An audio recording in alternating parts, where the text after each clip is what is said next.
আসসালামু আলাইকুম প্রিয় দর্শক, কেমন আছেন সবাই? আশা করছি ভালো আছেন। আজকের পর্বে রান্না করে দেখাবো কলই শাক পুঁটি মাছের একটি অসাধারণ রেসিপি। আর এটা কিন্তু খেতে অনেক মজা। এই শীতের সময় যারা কলই শাক খেতে পছন্দ করেন, এটা কিন্তু মটর কলই শাক। এই শাকটা এভাবে মাছ দিয়ে রান্না করলে খুবই খুবই মজা লাগে, যা কখনো রান্না করলে আপনি যদি তৃপ্তি সহকারে ভাত খেতে চান তাহলে একবার হলেও বাসায় এভাবে ট্রাই করবেন।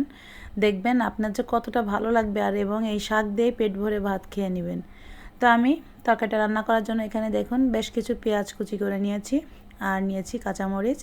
আপনারা আপনাদের পরিমাণটা বুঝে মরিচের পরিমাণটা দিবেন।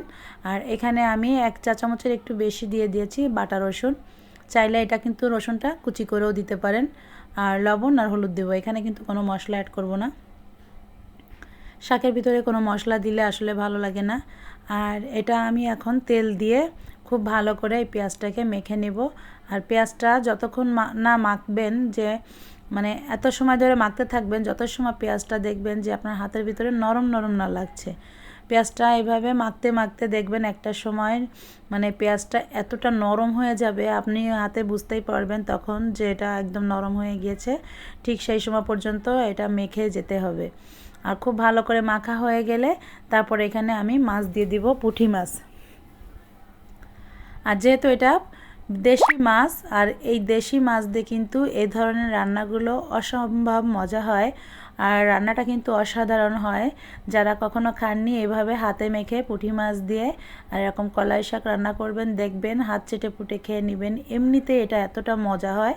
তো ভালো করে মাছগুলোকে দিয়ে আমি একটু এভাবে পানিটা দিয়ে দিলাম।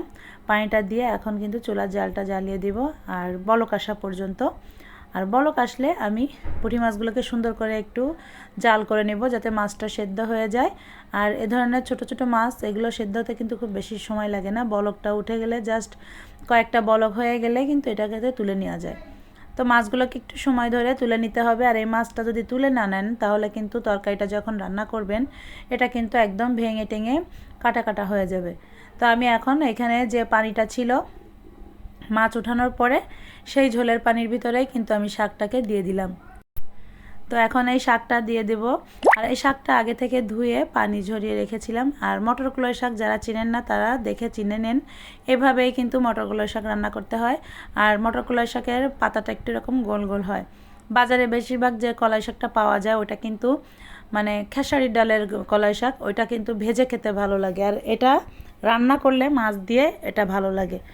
তো দেখুন শাকটা কিন্তু এখন কমে গিয়েছে। আর এভাবে একটু নেড়ে চেড়ে শাকটাকে খুব ভালো করে ঝোলের সঙ্গে মিশিয়ে নেড়ে চেড়ে দেবো, আর শাকটা আর একটু সেদ্ধ হয়ে যাবে। আর এখন শুধু এভাবে নেড়ে চেড়ে শাকটাকে এভাবে নেড়ে চেড়ে নিতে হবে। আর শাকটা যত জাল হচ্ছে তত কিন্তু গলে যাচ্ছে। আর এই শাকগুলো কিন্তু জালি জালি অংশ নিতে হয়। এই শাকের রেসিপি আমার চ্যানেলে আরও দেওয়া আছে, চাইলে সেখান থেকে দেখে নিতে পারবেন। পিয়া কিচেনে আপনারা এভাবে কলাই শাকের রেসিপি সার্চ দিলেই কিন্তু চলে আসবে, আপনারা সেখান থেকে দেখে নিতে পারবেন। তো কিভাবে শাকটা বাছতে হয় খুঁড়তে হয় সেটা কিন্তু আমার চ্যানেলে অলরেডি দেওয়া আছে A to Z, সেখান থেকে আপনারা দেখে নিতে পারবেন। তো এখন দেখুন ঝোলটা যখন অল্প অল্প আছে সেই সময়টায় আমি পুঁটি মাছগুলোকে দিয়ে দিলাম।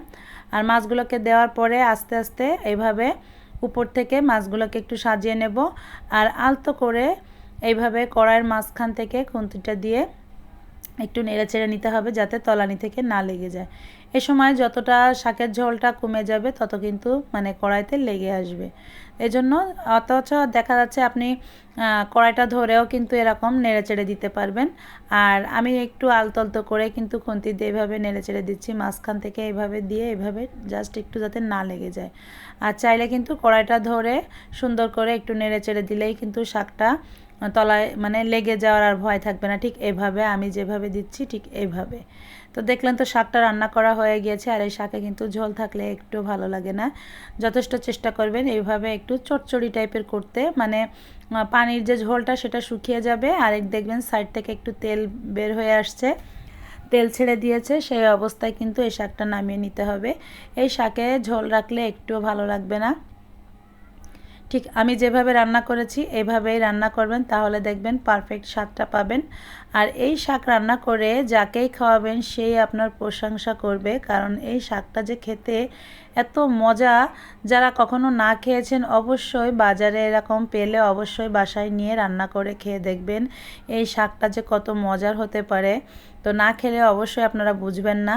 তো রেসিপিটি ভালো লেগে থাকলে অবশ্যই একটি লাইক, কমেন্ট, শেয়ার এবং চ্যানেলটিকে সাবস্ক্রাইব করে পাশে থাকবেন। পাশে থাকা বেল আইকনটি ক্লিক করবেন যাতে আপনি আমার নতুন ভিডিও নোটিফিকেশন সবার আগে পেয়ে যান। আর সবাই ভালো থাকবেন, সুস্থ থাকবেন। আল্লাহ হাফেজ।